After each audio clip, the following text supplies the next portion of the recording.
नमस्कार, मी अश्विनी पुरी आणि तुम्ही पाहताय DS न्यूज 24। राज्यातून एक मोठी हवामानासंदर्भात बातमी समोर येते। एप्रिलच्या सुरुवातीलाच झालेल्या अवकाळी पावसानंतर आता राज्यभरात अक्षरशः उष्णतेने कहर केलाय।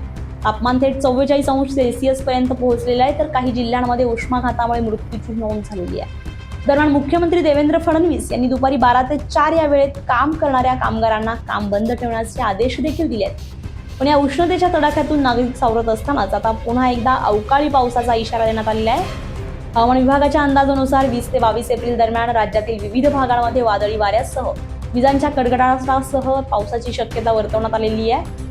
पश्चिम महाराष्ट्र, मराठवाडा आणि खानदेश या भागामध्ये दुपारनंतर ढगाळ वातावरण तयार होऊन मेघगर्जनेसह पावसाचा अंदाज आहे, तर काही ठिकाणी गारपीट होण्याची शक्यता देखील नाकारता येत नाहीये। कोकण विभागातही हलक्या ते मध्यम स्वरूपाच्या पावसासह 30 ते 40 किलोमीटर प्रति तास वेगाने वारे वाहण्याचा अंदाज आहे, तर मध्य महाराष्ट्र आणि मराठवाड्यामध्ये वाऱ्याचा वेग 40 ते 50 किलोमीटर प्रति तास वाहू शकतोय।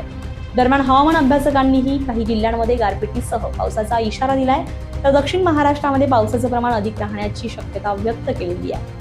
यामागे वातावरणातील बदल, ट्रफ लाईनची स्थिती आणि बाष्पयुक्त वाऱ्यांचा परिणाम कारणीभूत असल्याचं सांगितलं जात आहे। तर पुढील 3 दिवसांसाठी अनेक जिल्ह्यांत येलो अलर्ट जारी करण्यात आलेला आहे, तर नागरिकांनी सतर्क राहण्याचं आवाहन करण्यात आलंय। शेतकऱ्यांनी काढणी झालेल्या पिकांची योग्य ती काळजी घ्यावी, तसेच नागरिकांनी स्थानिक हवामानाचा अंदाज लक्षात घेऊनच नियोजन करावं, असं प्रशासनानं स्पष्ट केलेलं आहे।